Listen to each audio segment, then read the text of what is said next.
Let's talk about some of these exciting announcements coming out of Destination D23 and some omissions that I was really hoping for. Thanks to Living by Disney on Instagram for these posts.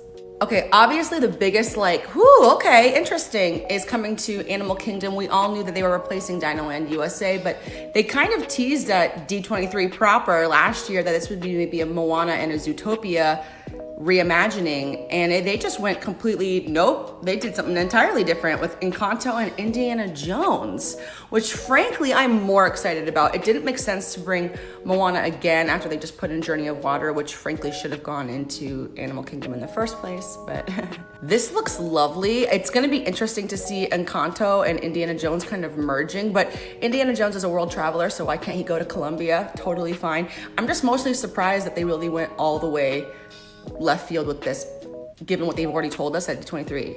I prefer this though, frankly.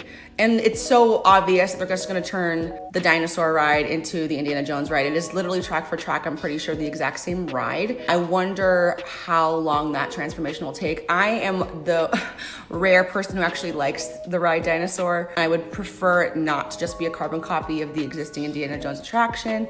So I'm hoping that if they do an Indiana Jones ride, that it's going to be a reimagining and not just a copy and paste, but knowing Disney and budgetary constraints, it probably will be.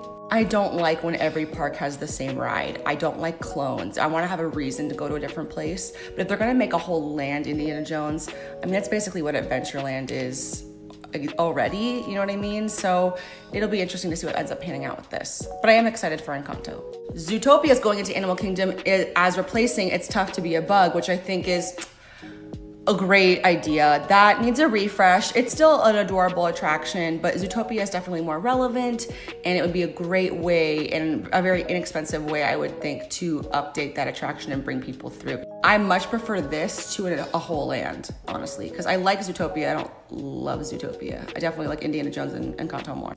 Also kind of annoyed that this is like all Disney World as usual. Disneyland's getting nothing, but that's neither here nor there. I don't know if this is gonna be polarizing for a lot of people. Country Bear Jamboree is just pure nostalgia. We don't even have it at Disneyland anymore, so coming over to Disney World and seeing it is always nice, but could it use a revamp? Yeah, probably. It's so old. So this is actually probably a smart thing to do. So I guess bravo. Although I'm sure some people will be mad because they want it to stay the same. Oh, thank God. Listen, I like Test Track, but I am used to having cars, Radiator Springs Racers over at Disneyland, and it's just literally so superior because the theming inside Test Track is so non-existent, that the fact that they are re-theming it and just keeping the existing ride vehicles, which are fine, so smart, so smart. World of Motion bringing in old nostalgia for some people, I think is also a smart play instead of just throwing an IP in there, which is becoming the new thing for Disney, so smart. There's a lot here, so go to part 2, okay?